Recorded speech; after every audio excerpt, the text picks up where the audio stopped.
Gold, trusted gold buyers. మీరు తాకట్టు పెట్టిన బంగారాన్ని విడిపించి ఈ రోజు ఉన్న మార్కెట్ ధరకు కొనబడను.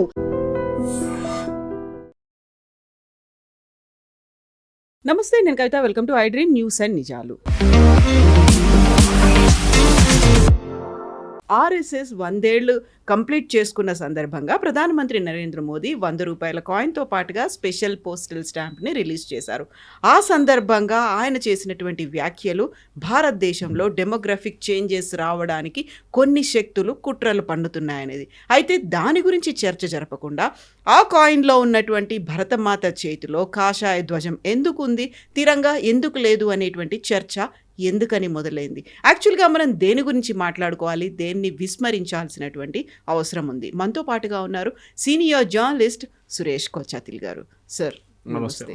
సో డెమోగ్రఫిక్ చేంజెస్ గురించి మాట్లాడుకుంటే మనం గతంలో జరిగినటువంటి ఒక ఎపిసోడ్లో అస్సాంలో వచ్చినటువంటి డెమోగ్రఫిక్ చేంజెస్ గురించి మాట్లాడుకున్నాం. 35 డిస్ట్రిక్ట్స్లో 15 డిస్ట్రిక్ట్స్ అనేవి ముస్లిం మెజారిటీ డిస్ట్రిక్ట్స్గా మారిపోయాయని ఇప్పుడు ప్రధానమంత్రి నరేంద్ర మోదీ చేసింది కూడా బెంగాల్ని ఉద్దేశించి జరగబోయేటువంటి ఎన్నికల్ని దృష్టిలో పెట్టుకునే మోదీ మాట్లాడారు అనేటువంటి ఒక మాట వినిపిస్తోంది. యాక్చువల్గా డెమోగ్రఫిక్ చేంజెస్ కేవలం బెంగాల్కో అస్సాంకో మాత్రమే పరిమితమయ్యాయా? ఆయన ఎందుకని ఆ వ్యాఖ్యలు చేశారు? ఎందుకంటే డెమోగ్రఫిక్ చేంజ్ అనేది మనకు అన్నిటికంటే పెద్ద థ్రెట్ అండి. ఇప్పుడు మన రోహింగ్యాల గురించి మాట్లాడతాం, బంగ్లాదేశాల గురించి మాట్లాడతాం. అదే టైంలో యుక్రెయిన్ రష్యా వార్లో మనం చూడట్లేదు ఆ వార్ ఎందుకు మొదలైందని, ఆ యుద్ధం ఎందుకు మొదలైందని. రష్యన్ స్పీకింగ్ పాపులేషన్ యుక్రెయిన్లో చాలా చోట్ల ఉన్నారు. వాళ్ళ మీద చేసే అత్యాచారాలని మేము అరికట్టడానికి మేము చేసిన యుద్ధం అని రష్యా చెప్తున్నారు. Russian speaking Ukrainians. అది జాగ్రఫీ గురించి కొట్లాడుతున్నారు, మన హిస్టరీ గురించి కొట్లాడుతున్నాం అంతే. భారతదేశంలో పోరాటం చేసిన హిస్టరీ గురించి. ఇప్పుడు మనం అర్థం చేసుకోవాలంటే వీళ్ళందరూ ఏమంటారు, ఆర్ఎస్ఎస్ స్వాతంత్ర ఉద్యమంలో పార్టిసిపేట్ చేయలేదని. Okay, we'll agree with that. ఏం అగ్రీ చేస్తాం? కొన్ని పేర్లు చెప్తాను. నానాజీ దేశ్ముఖ్, దీన్ దయాళ్ ఉపాధ్యాయ్, వీళ్ళందరూ ఉన్నారు కదా. నెహ్రూ క్యాబినెట్లు కూడా ఉన్నారు కదా. వాళ్ళు ఎక్కడి నుంచి వచ్చారండి? వీళ్ళందరూ పండిత్ మదన్ మోహన్ మాల్వియా ఎక్కడి నుంచి వచ్చారండి? వీళ్ళందరూ సంఘ్ విచారం నుంచి వచ్చినారు. I am not saying the RSS technically speaking. Pandit Deen Dayal Upadhyay use of ideologue of BJP. ఎక్కడి నుంచి వచ్చారు వీళ్ళు? సో ఆర్ఎస్ఎస్ అనగానే మన వాళ్ళకి ఏంటంటే ప్రాబ్లం ఏంటంటే ముస్లిం ఓట్ల కోసం ఆర్ఎస్ఎస్ పేరు వాడుకుంటారు. ఇది కేరళలో చూస్తారు, మీరు తెలంగాణలో చూస్తున్నారు. మాకు ముస్లిం ఓట్లు కావాలని అడిగే బదులు మాకు ఆర్ఎస్ఎస్ వాళ్ళు ఇచ్చి మిమ్మల్ని చంపేస్తారు. ఇది మన ఓవైసీ స్టాండర్డ్ లైన్. ఓ చూడు ఆర్ఎస్ఎస్ వస్తున్నారు, పులి వచ్చింది కేసు ఉంది పాత ఊర్లలో. అదే కేసు అన్నమాట ఇది. కానీ ఆర్ఎస్ఎస్ చేసిన మంచి పనికి ఎక్కడ వీళ్ళు చెప్పారు. ఆర్ఎస్ఎస్ కల్చరల్ ఆర్గనైజేషన్గా స్టార్ట్ అయింది. ఇవాళ కూడా అదే కల్చరల్ ఆర్గనైజేషన్. కానీ చాలా సిస్టర్ ఆర్గనైజేషన్ చాలా ఉన్నాయి. సేవా భారతి కానివ్వండి, మిగతా అన్ని ఆర్గనైజేషన్స్ అనేవాళ్ళు. అన్ని దాంట్లో సరస్వతి శిశు మందిర్ కానీ చాలా మటుకు schools, largest number of schools మనం కేంద్రీయ విద్యాలయం పక్కన పెడితే, భారతీయ విద్యాలయం పక్కన పెడితే it is RSS run schools అన్నమాట. అది వాళ్ళకు స్ట్రాటజీ ఉండే. ఎందుకంటే కన్వర్షన్ మాఫియాలో కన్వర్షన్ చేసిన వాళ్ళు క్రిస్టియన్ కమ్యూనిటీలో వాళ్ళు 3 ఫ్యాక్టర్స్ వాడుకుంటారు. ఒకటి ఎడ్యుకేషన్. మీకు చదువు కావాలన్నా ఫ్రీగా మా స్కూల్లో చదువు చెప్తాం, కాలేజ్లో చదువు చెప్తాం. మీకు ఫుడ్ కావాలన్నా మా చర్చ్లో పెడతారు, అక్కడికి రండి. మీకు మెడికల్ కావాలన్నా మా హాస్పిటల్లోనే అక్కడికి రండి. ఇది 3 కన్వర్జన్లో పనికొస్తుంది. ఎప్పుడు ఎవరైనా పేదోళ్ళు అనుకుంటారు నాకు రేపు ఏదైనా ప్రాబ్లం వస్తే హెల్త్ హాస్పిటల్ ఫ్రీ, నాకు హిందువులు ఏమిస్తున్నారు నాకు అని ఆలోచిస్తారు. So RSS took that strategy. మీరు నార్త్ ఈస్ట్ చూడండి, చాలామంది ఇప్పుడు నేను చాలా మటుకు నార్త్ ఈస్ట్లో చేసిన పని మన రాకా సుధాకర్ గారి దగ్గర నుంచి నేర్చుకున్నాను. ఆయన చెప్పిన మాటలను ఒక్కొక్క స్పీచ్లో వింటూ అక్కడి నుంచి నాకు కూడా కొంచెం అవగాహన వచ్చిందనమాట. Tripura was a complete west, ఒక కమ్యూనిస్ట్ స్ట్రాంగ్ హోల్డ్ ఉండే. మాణిక్ సర్కార్ ఎన్ని సంవత్సరాలు, I think equal to Jyoti Basu almost. సడన్గా ఓవర్ నైట్గా త్రిపుర బీజేపీ వైపు ఎట్లా వచ్చేసింది? బికాజ్ అక్కడ చేసిన పనులు, అక్కడ ఆ ఏరియాలో వచ్చేసిన ఛత్తీస్గఢ్ కానివ్వండి, త్రిపుర 2 ట్రైబల్ స్టేట్స్ చాలా కష్టపడి అక్కడ పనిచేసిన దాన్ని ఇప్పుడు తెలుస్తుంది, దాని రిజల్ట్ బయటకు వస్తుంది అనమాట. సో ఆర్ఎస్ఎస్ అనగానే ద ప్రాబ్లమ్ ఈస్ ఒక కల్చరల్ ఆర్గనైజేషన్, మీరు ఒక పొలిటికల్ ఆర్గనైజేషన్గా వాడుకుంటున్నారు. ఇప్పుడు నాకు చెప్పండి, ఫార్వర్డ్ బ్లాక్ అనే ఒక పార్టీ ఉంది. ఎవరిదండి అది? ఎవరు సెటప్ చేశారు? సుభాష్ చంద్రబోస్. ఆయన్ని కాంగ్రెస్, ఇండియన్ నేషనల్ కాంగ్రెస్ ప్రెసిడెంట్గా ఎలెక్ట్ చేసిన తర్వాత ఆయన ఆ పోస్ట్లో ఉండకుండా చూడడానికి గాంధీ వీళ్ళందరూ కలిసి చేసిన కుట్రతో ఆయన విసుకొచ్చేసి రిజైన్ చేసి వెళ్ళిపోయాడు. పట్టాభి సీతారామయ్య గారు ఓడించారు. దాని తర్వాత ఫార్వర్డ్ బ్లాక్ అనే పార్టీ పెట్టుకున్నారు. ఇప్పుడు కూడా పార్టీ ఉంది, వెస్ట్ బెంగాల్లో, కేరళలో కూడా ఉంది. అది ఎంపీలు ఉన్నారో లేదో ఎమ్మెల్యేలు ఉన్నారో నాకు తెలియదు, కానీ ఉన్నారు ఇప్పుడు కూడా. ఈ కాన్సెప్ట్తోని ఆర్ఎస్ఎస్ అనే ఒక కల్చరల్ ఆర్గనైజేషన్ని మీరు శాఖల నుంచి చూడొచ్చు, మీరు వాళ్ళు చేసిన యాక్టివిటీస్ చూడొచ్చు, వాళ్ళు వేసుకున్న గన్ వేస్ట్ చూడొచ్చు. ఇదన్నీ చూసిన తర్వాత కూడా అంటారు వాళ్ళు చేసిన పథసంచాలనం ఇప్పుడు విజయదశమి రోజు చేస్తారు. కానీ ప్రతి విజయదశమికి 100 సంవత్సరాల ముందు మొదలైంది. ఇప్పుడు కూడా ఆ ట్రెడిషన్ కంటిన్యూ అవుతుంది. ఎవరికి విఐపి వస్తారు, సత్సంగ్ చాలక్ గారు మాట్లాడతారు. ఈసారి దాంట్లో మాట్లాడి చాలా మటుకు ఆయన పాలిటిక్స్ కూడా మాట్లాడాడు. అంటే ఈ దేశంలో జరిగే మార్పు ఏమేమి జరుగుతుంది, ఈ ఉద్యమాలు నేపాల్లో, బంగ్లాదేశ్లో, శ్రీలంకలో జరిగిన ఉద్యమాలు భారతదేశంలో ఎందుకు జరగదు అని ఆయన రీజనింగ్ ఇచ్చారు, which is very good reasoning. అంటే చాలా పాయింట్లు చెప్పుకుంటూ పోయారు. చెప్పిన డెమోక్రటిక్ డివిడెండ్ కూడా దాంట్లో వచ్చింది. కానీ ఆయన చెప్పిన దానికన్నా కొంచెం ఎక్స్పాన్షన్ చేశారు మోదీ గారు. దీనికి ఒక బ్యాక్గ్రౌండ్ కూడా ఉంది. కవిత గారు మీకు తెలుసు, అస్సాంలో 1960 దాకా ఇమిగ్రేషన్ అంత ఎక్కువ లేకుండా, మైగ్రేషన్ చెప్పచ్చు, ఇమిగ్రేషన్ కూడా కదా, ఇమిగ్రేషన్ అంటే లీగల్ అయిపోతుంది, మైగ్రేషన్ బంగ్లాదేశ్ నుంచి. అప్పుడు ఈస్ట్ పాకిస్తాన్. 71 తర్వాత అది ఎక్కువైంది. 65లో కొంచెం ఉండే, మళ్ళీ 71లో మళ్ళీ ఎక్కువైంది. అస్సాంలో 27 కాన్స్టిట్యున్సీ ముస్లిం మెజారిటీ. ఇప్పుడు ఏఐయుడిఎఫ్ అని చెప్పి మన బద్రుద్దీన్ కమాల్ ఆయన పార్టీ ఒకటి ఉంది. ఓకే, ఆయన పార్టీ అక్కడ ఇప్పుడు ఎలక్షన్ గెలుస్తారు ఏరియాలంతా. వీళ్ళందరూ అస్సామీస్ కాదు, ముస్లిమ్స్. దానికోసం మమతా బెనర్జీ వాళ్ళని సపోర్ట్ చేస్తారు ఇప్పుడు కూడా. సో అక్కడ దాని తర్వాత జరిగిన ఉద్యమాల్లో ఆల్ అస్సాం స్టూడెంట్స్ యూనియన్ అని చెప్పి ప్రఫుల్ల కుమార్ మహంతా వీళ్ళంతా మన కాలేజీలో ఉన్నప్పుడు స్టోరీ ఇది ఎక్కువగా వినిపించే వాళ్ళు పెద్ద అజిటేషన్ చేసి లాస్ట్లో రాజీవ్ గాంధీ అగ్రిమెంట్కి వచ్చారు. అక్కడున్న అందరినీ తీసేస్తాం, నాన్ అస్సామీస్ అందరినీ, అంటే ఇంక్లూడింగ్ హిందూస్. బంగ్లాదేశ్ అంటే అప్పుడు ఈస్ట్ పాకిస్తాన్ నుంచి వచ్చిన అందరినీ అక్కడి నుంచి చేంజ్ చేసి మిగతా రాష్ట్రాలకు తీసుకెళ్ళిపోతాం. కానీ జరగలేదు, కొంచెమే జరిగింది. దాని తర్వాత Rajiv Gandhi also passed away. Assam Prafulla Kumar Mahanta ఇప్పుడు దానికి డివిజన్ బీజేపీ, ఇప్పుడున్న బీజేపీ గవర్నమెంట్లో పార్ట్గా ఉన్నారన్నమాట, అఖాం గణ పరిషత్ అని. సో ఇక్కడ జరిగిన ఈ మార్పులు జార్ఖండ్లో కూడా జరిగింది. జార్ఖండ్ హైకోర్టు సంవత్సరం ముందు, ఐ థింక్ 8 నెలల ముందు జడ్జ్మెంట్ ఇచ్చారు. జార్ఖండ్ పోలీస్కి DGP, state home secretary, union home సెక్రటరీకి నోటీస్ ఇష్యూ చేసి జార్ఖండ్లో ఇల్లీగల్ మైగ్రేషన్ ఆల్మోస్ట్ 16 అసెంబ్లీ కాన్స్టిట్యున్సీస్ని ఇంపాక్ట్ చేస్తుంది. I think almost about 8 districts జార్ఖండ్లో. Tribal areas, Jharkhand almost tribal, completely tribal ఏరియాలో మీరు ల్యాండ్ కూడా కొనలేరు. మీరు అరకుకి వెళ్ళి ల్యాండ్ కొనలేరు, మీరు ఇక్కడ నీలగిరీస్కి వెళ్ళి చేయలేరు మీరు. అట్లనే చాలా మటుకు నార్త్ ఈస్ట్లో కూడా ప్రొటెక్షన్ ఇస్తారు, 6 షెడ్యూల్ కింద అది కూడా ప్రొటెక్షన్ ఒకటి ఉంది వాళ్ళకి. అది కూడా జరిగినప్పుడు జార్ఖండ్ హైకోర్టు చెప్పారు, ఇక్కడున్న ఇల్లీగల్ ముస్లిం మైగ్రెంట్స్ వచ్చి ఎక్కడి నుంచో, బంగ్లాదేశ్ నుంచో అక్కడి నుంచి వచ్చి ఇక్కడున్న మహిళల్ని పెళ్లి చేసుకుని ట్రైబల్స్ని పిల్లల్ని ఇచ్చి దాని తర్వాత వాళ్ళు ముస్లింగానే ఉండిపోతున్నారు, వాళ్ళు ట్రైబల్గా కన్వర్ట్ చేయలేరు, వాళ్ళు they are remaining as Muslims.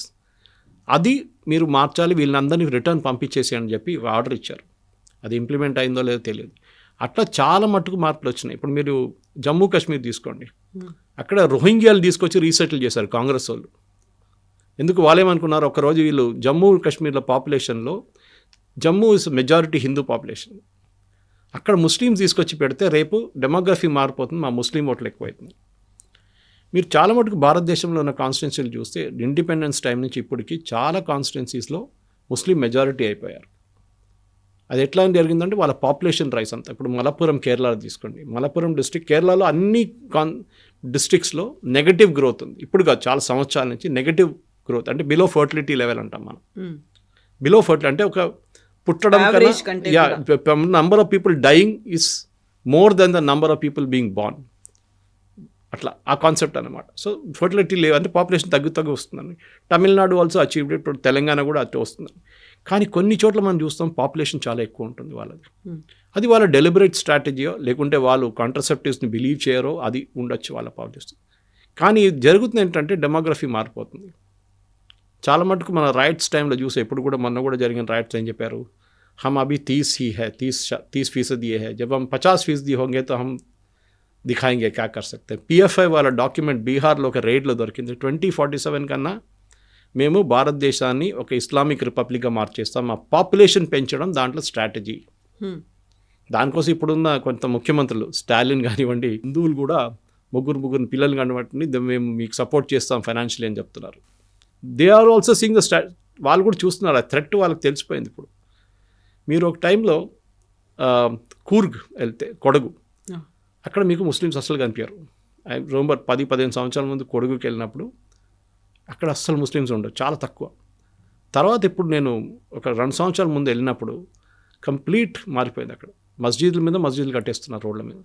కూర్గ్లో ఒక రూల్ ఉండే, ల్యాండ్ మీరు కొనలేరు కూర్గీస్ దగ్గర నుంచి, బ్యాండ్ ఉండే, కాఫీ ఎస్టేట్స్ ఉంటాయి అక్కడ మోస్ట్లీ.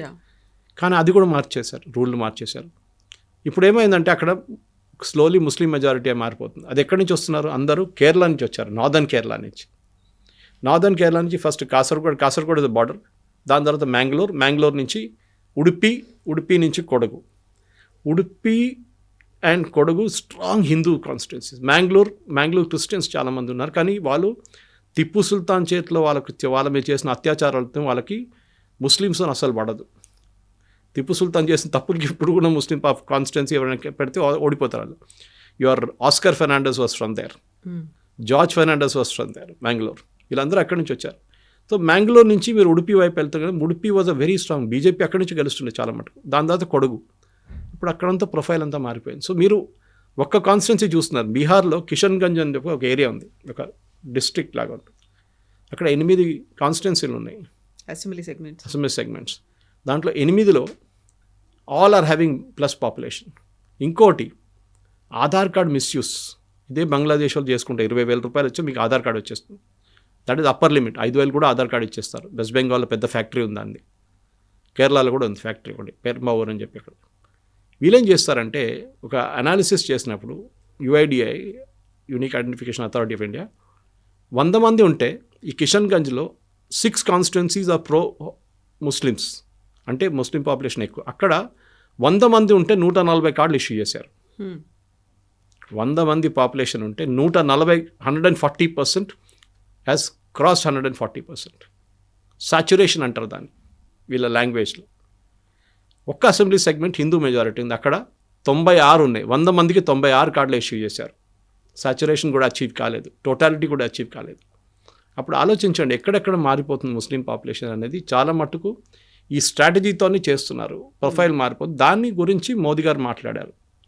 దట్ ఇల్లీగల్ మైగ్రేషన్ని అరికట్టాలి, బంగ్లాదేశ్ నుంచి వచ్చిన వాళ్ళు బంగ్లాదేశ్కి పంపించేసేయాలి. కానీ West Bengal has become a sanctuary for them. Malda కానీ, ముషీదాబాద్ కానీ, ఈ డిస్ట్రిక్ట్స్ అని చూడండి. ఇప్పుడు అబ్దుల్ గనీ ఖాన్ చౌదరి, నేను కాలేజీలో ఉన్నప్పుడు ఆయన గెలుస్తుండే అక్కడి నుంచి, రైల్వే మినిస్టర్ ఉండే ఒక టైంలో. Taken for granted. ఇక్కడ కేరళ వైపు మలప్పురం వైపు డిస్ట్రిక్ట్స్లో, మలప్పురం డిస్ట్రిక్ట్లో ఒక టైంలో ఇబ్రాహిం సులేమాన్ సైత్ అని చెప్పి ఎంపీ ఉండేవారు. ఆయన బాంబే నుంచి వస్తారు, ఒక్క వర్డ్ మలయాళం రాదు ఆయనకి. ఐయుఎంఎల్ క్యాండిడేట్, ఇండియన్ యూనియన్ ముస్లిం లీగ్, వచ్చి నామినేషన్ ఫైల్ చేసి వెళ్ళిపోతారు, క్యాంపెయిన్ కూడా చేయరు, ఎలక్షన్ గెలిచేస్తారు ఆయన. Just because of the majority Muslim population. అక్కడ ఎవరు నిలబడతారు? ఇబ్రాహిం సులైమాన్ సైద్, దెన్ బనాత్వాలా, జిఎం బనాత్వాలా, వీళ్ళందరూ అక్కడి నుంచి కలిసిన వాళ్ళు. సో ది ప్రాబ్లం ఈజ్ చాలా సింపుల్. ఏంటంటే బార్డర్ డిస్ట్రిక్ట్స్ ఉంటే ముందు, కానీ ఇప్పుడు వీళ్ళు రీసెటిల్ అయిపోతున్నారు. వీళ్ళు చాలా చోట్ల వెళ్ళి రీసెటిల్ అయిపోతుంది. కేరళకు వస్తున్నారు, తమిళనాడుకి వెళ్తున్నారు, మిగతా చోట్లకి వెళ్ళి అక్కడ పాపులేషన్ మార్చేస్తున్నారు. ఇప్పుడు ఎస్డిపిఐ చూడండి, కర్ణాటకలో అసలు ప్రెసెన్స్ లేకుండా, SDPI the political wing of పిఎఫ్ఐని బ్యాన్ చేసేస్తారు. ఎస్డిపిఐ సదర్న్ కర్ణాటకలో, అది కాకుండా షిమోగా వైపు కూడా ఇప్పుడు ఎస్డిపిఐకి సపోర్ట్ ఉంది. ఓట్లు వాళ్ళకి 20,000, 30,000 ఓట్లు వస్తున్నాయి ఒక అసెంబ్లీ సెగ్మెంట్లో. ఆలోచించండి, ఎక్కడ లేని ఎస్డిపిఐ అట్లా వచ్చారు సడన్గా అక్కడ. ఇట్స్ బికాజ్ వాళ్ళ పాపులేషన్ మెట్రిక్స్ మార్చేస్తున్నారు, స్లోలీ మార్చేస్తారు. మీరు తెలియదు, ఇది ల్యాండ్ జిహాద్ అంటాం మేము కేరళలో. ఫస్ట్ ఒక ఇల్లు వచ్చి కొనుక్కుంటారు, మీ దగ్గర ఇల్లు ఉందండి, దాని విలువ 90 లక్షలు. వాళ్ళు వచ్చి ఏమంటారు, అడుగుతా మీ ఇల్లు అమ్ముతారమ్మా అంటే, లేదండి మాకు ఇంట్రెస్ట్ లేదంటే, ₹1,00,00,000 ఇస్తాం, 1,25,00,000 ఇస్తా ఉంటారు. ఇప్పుడు సడన్గా యూ విల్ వేకప్ చేసి చెప్పేస్తారు, ఇస్తారా అంత, సంతకం తీసుకొని ల్యాండ్ రిజిస్ట్రేషన్ చేసుకుంటారు. నెక్స్ట్ పక్కన ఇంకో ఇల్లు తీసుకుంటారు, 3వ ఇల్లు తీసుకుంటారు, దాన్ని 4 తర్వాత రేట్ తగ్గించేస్తారు. వాళ్ళు అమ్మాల్సిందే వచ్చేస్తుంది లాస్ట్లో, because the entire areas become Muslim. This is the strategy they have. Trichur town, మా హోమ్ టౌన్లో కూడా ఇదే స్ట్రాటజీ ఉంది వాళ్ళది. చాలా మటుకు జరిగింది, కానీ డిమానిటైజేషన్ తర్వాత పెద్ద దెబ్బ తాకింది అందరికీ. Entire land rates in Kerala crash అయిపోయింది. ఇక్కడ కూడా అన్ని చోట్ల క్రాష్ అయింది, కానీ హైదరాబాద్ లాంటి ప్లేస్లో ఆర్టిఫిషియల్గా వీళ్ళు ఇన్ఫ్లేట్ చేసుకుంటారు. ఎందుకంటే ఇదే ప్రాబ్లం. మీరు లీగల్ మైగ్రేషన్ ప్రాబ్లం లేదు, కానీ హిందువుల పాపులేషన్ తగ్గిపోయినప్పుడు మోదీ గారు మాట్లాడిన దాని కాన్సెప్ట్కి మోదీ గారిని చాలా రోజు కాంగ్రెస్ వాళ్ళు, కమ్యూనిస్ట్ వాళ్ళు అందరు తిట్టారు, ఏంటి ఈయన ఎట్లా మాట్లాడుతున్నా అది ఇది అని చెప్పి. కానీ ఇది కోర్టులు కూడా చెప్తున్నారు, this is said by many courts in the country that ఇట్లాంటి ఇల్లీగల్ మైగ్రేషన్ ఆపాల్సిందే. సుప్రీంకోర్టు కూడా చెప్పాలి, మన దేశం ధర్మశాల కాదు, అందరూ వచ్చి ఎవడొచ్చి అక్కడ ఉంటాడని we should send out all illegal. Only అక్కడ చూడకండి, యూరోప్ చూడండి. ఇప్పుడు భారతదేశం ఒకటే కాదు ఈ ప్రాబ్లం ఫేస్ చేసి. యూరోప్లో యూకే అన్చెక్డ్ మైగ్రేషన్ జరుగుతుండే, బోట్లలో వచ్చి దిగుతుండే. నిన్ననే మనం చూసాం యూకేలో ఒక మాంచెస్టర్లో ఒక జూయిష్ యామ్ కిప్పర్ హాలిడే రోజు, వాళ్ళ మోస్ట్ హోలియస్ట్ డే, జూస్ ఇద్దరిని చంపేశారు, అటాక్ జరిగింది. రిలీజన్ నేను చేసిన రిలీజన్ ఈజీలీ గెస్ చేసుకోవచ్చు మనం. ఎందుకు జరుగుతుంది? సిరియా నుంచి వచ్చాడు ఆయన, సిరియా నుంచి వచ్చి అక్కడ ఇల్లీగల్గా ఉంటున్నాడు. వాళ్ళని బోట్ పీపుల్ వాళ్ళని తీసుకెళ్ళి 5 స్టార్ హోటల్ పెట్టి తిండి పెట్టి వాళ్ళని అక్కడే ఉండిస్తారు. 3,000 పౌండ్లు ఇస్తున్నారు నెలకి. ఇంకేం కావాలండి? లైఫ్ ఏం పని చేయక్కర్లేదు, 3,000 పౌండ్స్ వస్తాయి మీకు, you relax. 5 star hotel food పొద్దున్న తినడం సాయంత్రం తినడం అంతా మీకు గవర్నమెంట్ చూసుకుంటుంది. ఈ అన్చెక్ అదే ట్రంప్ చెప్పారు మొన్న, you are dead, Europe is dead except for Poland. మిగతా అన్ని రాష్ట్రాలు ఆ ఏరియాలోనే అన్చెక్డ్ మైగ్రేషన్తో మొత్తం ధ్వంసం అయిపోయింది కంప్లీట్గా. దానికోసం ట్రంప్ వచ్చిన తర్వాత మీరు చూడండి మైగ్రేషన్ గురించి ఎంత స్ట్రిక్ట్గా తీసుకున్నారు. What ever said and Trump చాలా తప్పులు చేస్తున్నాడు, అది చేస్తున్నాడు, ఇది చేస్తున్నాడు, స్టేట్మెంట్లు అన్నీ ఉంటాయి. కానీ మైగ్రేషన్ కోసం ఆయన మైగ్రేషన్ వ్యతిరేకంగా చాలా స్ట్రిక్ట్ మెజర్స్ తీసుకున్నారు. వాళ్ళ మైగ్రేషన్ ఇంకో ప్రాబ్లం. వాళ్ళ మైగ్రేషన్ 2 వైపుల నుంచి, రిలీజియస్ బేస్డ్ మైగ్రేషన్ ఆఫ్ఘనిస్తాన్ నుంచి చాలామంది తీసుకొచ్చారు వాళ్ళు, ఆఫ్ఘనిస్తాన్ నుంచి వాళ్ళు బయటకు వచ్చినప్పుడు. అది కాకుండా సిరియా నుంచి, then you have Palestine, Iran, ఇక్కడ నుంచి చాలామంది రెఫ్యూజీ. అది కాకుండా వీళ్ళ main problem Mexico, Venezuela, Colombia, ఇటువైపు కెనడా. ఈ మైగ్రేషన్ ఆపడానికే ట్రంప్ పెద్ద వాల్ కట్టారు, అది చేశారు. కానీ కెనడా వైపు వాల్ లేదు, ఇటువైపు ఉంది, మెక్సికో వైపు వాల్ ఉందన్నమాట. సో మనం కూడా వాల్ కట్టొచ్చా అంటే ఎస్, వీఆర్ బిల్డింగ్. మనం మొత్తం బంగ్లాదేశ్ బార్డర్ మనం సీల్ చేసేస్తున్నాం. కానీ చాలా చోట్ల అక్కడ పెద్ద పెద్ద నదులు ఉన్నాయి, అక్కడ ఓకే చెరువులు ఉన్నాయి, దాన్ని దూరం వచ్చేస్తారు వీళ్ళంతా. బికాస్ వీళ్ళు ఇక్కడికి రావడం అక్కడ పోవడం చాలా ఈజీ వీళ్ళకి. మెయిన్ స్మగ్లింగ్, కౌ స్మగ్లింగ్, ఇక్కడ నుంచి ఆవులు తీసుకెళ్తారు, ఆంధ్ర నుంచి తీసుకెళ్తారు అక్కడ దాకా, ఆలోచించండి. దాని తర్వాత డ్రగ్స్ స్మగ్లింగ్ చేస్తారు. కఫ్ సిరప్, బెనడ్రిల్ అనే పాత కఫ్ సిరప్ ఉండే ఒకటి, అది తాగితే నిద్ర బ్యాన్ చేసేసాం మనం, నిద్ర వస్తుంది బాగా. అది బార్డర్ ఏరియాస్లో తయారు చేస్తారు, అక్కడి నుంచి వాళ్ళు తీసుకెళ్తారు. ఎందుకంటే లిక్కర్ ఇస్ బ్యాండ్, ఒఫీషియల్గా మీరు తాగలేరు. So this is what it is. ఈ ఇల్లీగల్ యాక్ట్ వాళ్ళ ఎకానమీ ఏం లేదు, వాళ్ళ economy jute, hilsa and garments మీదే ఉంది అంతే. ఇప్పుడు అది కూడా పోయింది మొత్తం. ఇప్పుడు యూఎస్ ఇస్తున్న డబ్బులతో బతుకుతున్నారు వాళ్ళు. ఇల్లీగల్ మైగ్రేషన్ ఆపాలంటే ఒకటితో రోహింగ్యాస్ ఆ హ్యాండిల్ వెరీ ఈజీలీ. ఎందుకంటే మనం తీసుకెళ్ళి అండమాన్స్ నుంచి అక్కడ తీసుకెళ్ళి వాడేసాము అన్న ఒక 10-20 మందిని. బంగ్లాదేశ్ నుంచి పంపిస్తే కోర్టులు ఏమంటే వాళ్ళు తీసుకురామంటున్నారు return. Sorry, we will not get them back. Bangladesh వాళ్ళే అక్కడ పంపించాల్సిందే. We have no problem with. ఎందుకంటే మనం ఇప్పుడు చూసాం సిఏ తీసుకొచ్చినప్పుడు వీళ్ళందరూ ఎందుకు వ్యతిరేకించారు, కాంగ్రెస్ వాళ్ళు, కమ్యూనిస్ట్ వాళ్ళు అందరూ, బీఆర్ఎస్, అన్ని పార్టీలు. బికాజ్ దాంట్లో క్లియర్గా చెప్పారు, persecuted minorities, Hindu, Christian, Sikh, Jain, Parsis, ఇట్లాంటి persecuted minorities Afghanistan, Pakistan and Bangladesh నుంచి వాళ్ళు, బికాజ్ దే ఆర్ పర్సిక్యూటెడ్. ఎందుకంటే 14% ఉన్న హిందువులు పాకిస్తాన్లో ఇండిపెండెన్స్ టైంలో ఇప్పుడు 1% కూడా లేరు. సేమ్ విత్ బంగ్లాదేశ్, 27% ఉన్న హిందూస్ ఇప్పుడు 5% కూడా లేరు. సో వాళ్ళు ఎక్కడ పోయారు? వాళ్ళు either they got converted or they fled the country. వాళ్ళు పారిపోయారు అక్కడి నుంచి. మన దేశంలో చాలామంది ఇల్లీగల్గా వచ్చి ఉన్నారు హిందూస్ పాకిస్తాన్ నుంచి. వాళ్ళకి ఇప్పుడు పాస్పోర్ట్లు ఇస్తున్నాం, వాళ్ళకి సిటిజన్షిప్ ఇస్తున్నాం. దానికి తప్పేముందండి? వీళ్ళేమంటున్నారు, లేదు పాకిస్తాన్లో ఉన్న ముస్లిమ్స్ వాళ్ళకు కూడా ఇవ్వాలి కదా అంటున్నారు. భయ్యా, ముస్లిం స్టేట్ కావాలన్నారు, ముస్లిం కంట్రీ కావాలన్నారు. వాళ్ళకి ముస్లిం కంట్రీ ఇచ్చిన తర్వాత మళ్ళీ వాళ్ళని ఇక్కడ తీసుకురామంటున్నారా మీరు? మళ్ళీ ఆ పాకిస్తాన్ కూడా మాకు ఇచ్చేస్తుంది, అయిపోతుంది కదా, ప్రాబ్లమే సార్ట్అవుట్ అయిపోతుంది ఒకటేసారి. So that citizenship amendment act దాంతో క్లియర్ అయిపోయింది చాలా మాట. At the same time Muslims apply చేయలేమని ఎక్కడ చెప్పలేదు. Adnan Sami is a case in point. Adnan సామీకి సిటిజన్షిప్ ఇచ్చాం, పాకిస్తాన్ సిటిజన్. ఒక వెయిటింగ్ పీరియడ్ ఉంటుంది. హిందూస్కి ఏమో వెయిటింగ్ పీరియడ్ తక్కువ ఉంటుంది. హిందూస్ అని కాదు, పర్సిక్యూటెడ్ మైనారిటీస్. మిగతా ముస్లిమ్స్ అంటే మిగతా కంట్రీ ఎక్కడి నుంచో మీరు అప్లై చేసుకోవచ్చు కావాలంటే. Even Christian can come from Europe and apply, మనకు ప్రాబ్లం లేదు. కానీ దానికి ఒక వెయిటింగ్ పీరియడ్ ఉంటుంది, దానికి ఒక బ్యాక్గ్రౌండ్ చెక్ ఉంటుంది, వెరిఫికేషన్ ఉంటుంది, ఇంటెలిజెన్స్ క్లియరింగ్ అంతా ఉంటుంది దాంట్లో. That you have to undergo compulsory. కానీ ఈ డెమోగ్రఫిక్ డివిడెండ్ అనేది చాలా డేంజరస్. అస్సాంలో ప్రఫుల్ల కుమార్ మహంత టైం నుంచి నడిచి ఇప్పుడు హిమంత బిశ్వ శర్మ దాకా వాళ్ళు ఒకటే లాంగ్వేజ్ మాట్లాడతారు. That we have to get rid of the demography. వాళ్ళ కల్చర్ మారిపోయిందండి. ట్రూ. వాళ్ళ డ్యాన్స్, వాళ్ళ మ్యూజిక్, వాళ్ళ ఫుడ్ హ్యాబిట్స్ అన్నీ, వాళ్ళ డ్రెస్సింగ్ సెన్స్ అన్నీ మారిపోయింది. అది ఎప్పుడు చేయకూడదు. మన వైపు వచ్చి ఇప్పుడు మన తెలుగు రాష్ట్రంలో రేపు వచ్చి మొత్తం ఇక్కడ మన కల్చర్ మార్చేసి ఎట్లా ఉంటుందండి? మన డ్యాన్స్, మన బతుకమ్మ రేపు కంప్లీట్గా you will rebel against it. అది ఏ స్టేట్ అయినా కానివ్వండి, ఏ రాష్ట్రమైనా కానివ్వండి, రిబెల్ చేస్తారు వాళ్ళు. మా కల్చర్ మాకు ఉందండి. నార్త్ ఈస్ట్కి వెళ్ళండి, ఒక నాగాలాండ్లో 97 ట్రైబ్స్ ఉన్నారు, 97, and they don't speak to each other in the same language. వాళ్ళ డైలెక్ట్స్ డిఫరెంట్ ఉంటుంది, వాళ్ళ డ్రెస్సింగ్ సెన్స్ వేరే ఉంటుంది, వాళ్ళ ఫుడ్ హ్యాబిట్స్ డిఫరెంట్ ఉంటుంది. మన దేశాన్ని మన దగ్గర 3,400 ఒఫీషియల్ డైలెక్ట్స్ ఎంత ఉంది, అది కాకుండా 30,000 లాంగ్వేజెస్ ఆప్షన్స్ ఉన్నాయి మన దగ్గర. So we are a huge country. So demographic dividend Modi garu మాట్లాడింది ఇదే మెయిన్ థింగ్, దట్ మన దేశం డెమోగ్రఫిక్ డివిడెండ్ మారకూడదు. మన హిందూ రాష్ట్రం అని చెప్పి ఆర్ఎస్ఎస్ వాళ్ళు చెప్పుకుంటా కానీ హిందూ రాష్ట్రం అయితే కాదు. మనం సెక్యులర్ అని చెప్పుకుంటాం, దాని వర్డ్ మనకు అర్థం కాదు, నాకైతే అర్థం కాదు సెక్యులర్ అంటే ఏంటి అనేది. యాంటీ హిందూ అయితే సెక్యులర్ అని అడగాలన్నమాట. సో సెక్యులరిజం అని చెప్పుకున్నప్పుడు కూడా మన దేశంలో మైనారిటీస్కి వాళ్ళ ప్లేస్ ఉంది, వాళ్ళకి ప్రొటెక్షన్ ఇస్తున్నాం. అట్ సేమ్ టైం ఇక్కడ ఉన్న డెమోగ్రఫిక్ డివిడెండ్ మారకుండా మిగతా బంగ్లాదేశ్లో జరిగినట్లు కానీ పాకిస్తాన్లో జరిగినట్లు కానీ అక్కడ జరగకూడదు.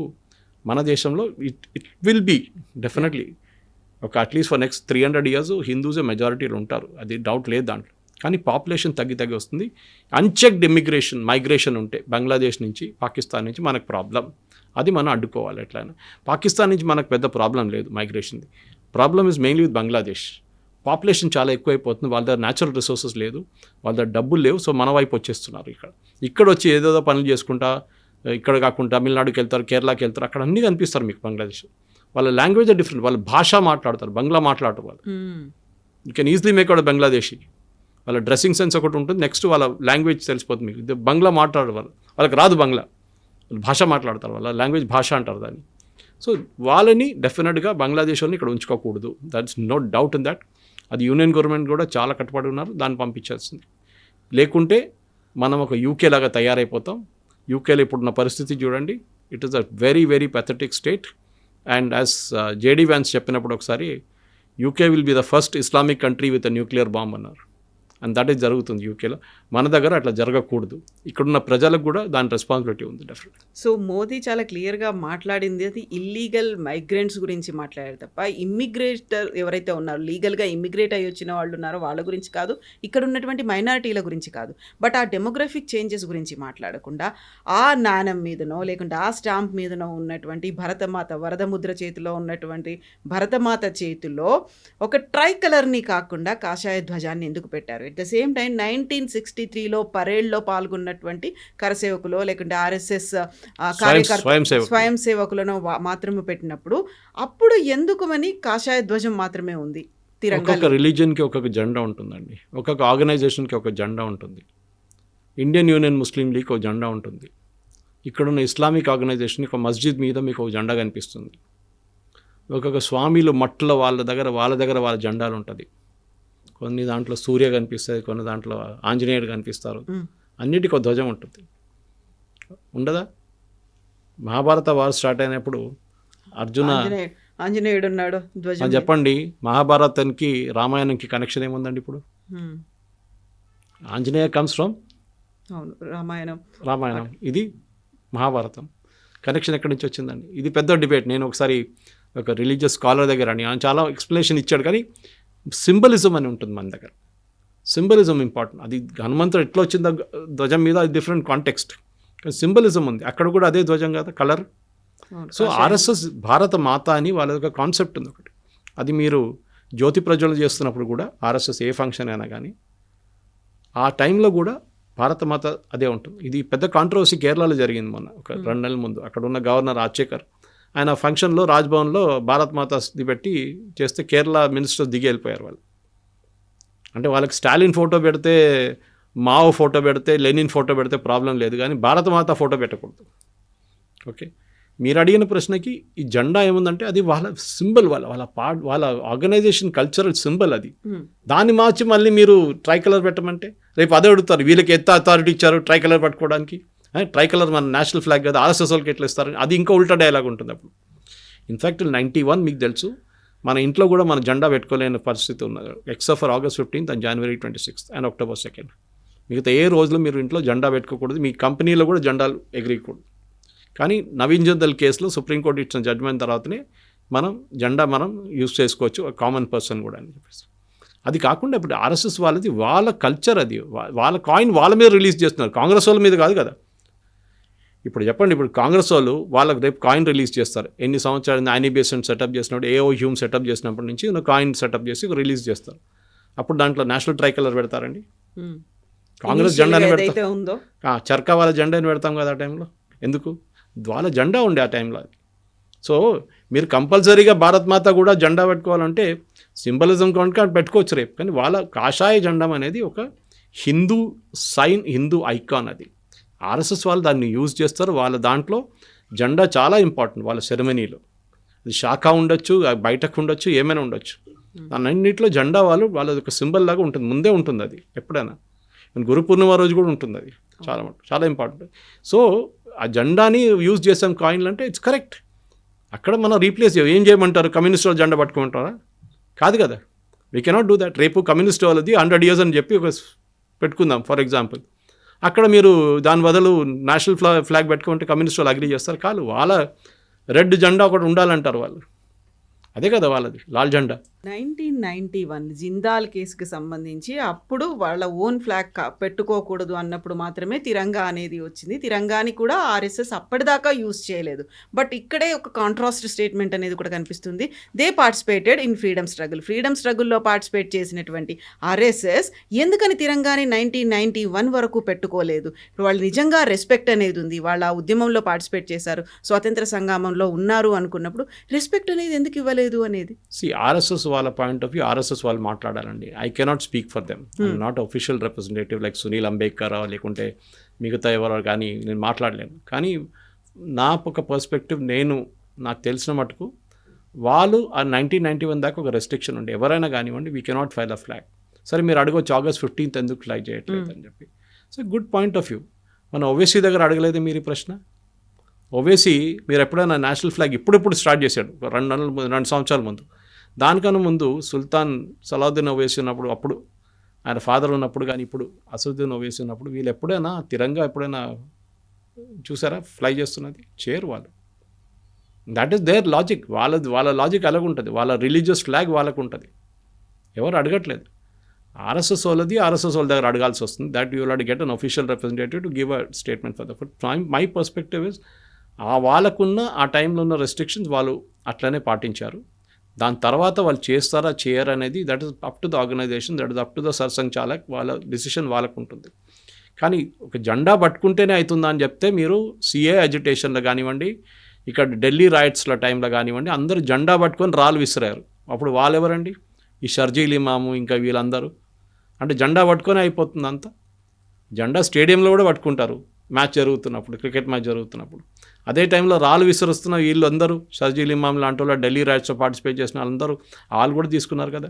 ఇక్కడ కూడా మనం యాంటీ సిఏ అజిటేషన్ టైంలో లోవర్ ట్యాంక్ బండ్ రోడ్లో నేషనల్ ఫ్లాగ్ పెట్టుకొని చాలా పెద్ద ఊరేగింపు తీశారు కదా. అంటే వాళ్ళు నేషనల్ ఫ్లాగ్ లైక్ ఇట్ అని వాళ్ళు పాటిస్తున్నారు అనుకుంటున్నారు? కాదు, సింబాలిజం అది, అంతే. సింబాలిజం వాడుకుంటారు. కమ్యూనిస్ట్ వాళ్ళ దగ్గర అడుగుతుందండి, కమ్యూనిస్ట్ వాళ్ళ దగ్గర అడగాలి. వాళ్ళ పార్టీ కాంగ్రెస్లో, వాళ్ళ పార్టీ పాలిట్ బ్యూరో మీటింగ్స్లో, వాళ్ళ పార్టీ నేషనల్ ఎగ్జిక్యూటివ్ కమిటీ మీటింగ్లో వాళ్ళు ఉన్నప్పుడు వాళ్ళు నేషనల్ ఫ్లాగ్ ఎందుకు చేయట్లేదు, ఎందుకు ఫ్లై చేయట్లేదు? వాళ్ళు కమ్యూనిస్ట్ ఫ్లాగ్ ఎందుకు ఫ్లై చేస్తున్నారు? అక్కడ కూడా అదే ఉండాలండి. Same philosophy should be followed everywhere. At the same time I don't hold a brief for RSS. వాళ్ళది వాళ్ళు చూసుకుంటారు. They are an independent organization. వాళ్ళు చేస్తున్న ఫిలాసఫీ వాళ్ళకు ఉంది. They will carry on with that. Yes, sir. Thank you so much, sir. Thank you. And for more videos, Please subscribe to iDream. Please subscribe to iDream. Please subscribe iDream. And please subscribe to iDream. For more videos, subscribe to iDream. please like, share and subscribe to the channel. Congratulations, iDream. Subscribe to iDream. Subscribe to iDream. So subscribe to iDream Media. iDream ki iDream team andarki huge congratulations. Please subscribe iDream Media. Please subscribe to iDream. Subscribe iDream. Please subscribe to iDream. iDream అంటే నా కళల ఛానల్ను subscribe చేసుకున్న నోరు తిరుగుతలేదు, మీరైతే గంట గుర్తు కొట్టండి. For more such videos, please subscribe to iDream. Subscribe to iDream. Please subscribe to iDream. Please subscribe iDream Media. Please do subscribe to iDream. Please subscribe to iDream Media. For best entertainment and information, please subscribe iDream. And don't forget to subscribe to iDream.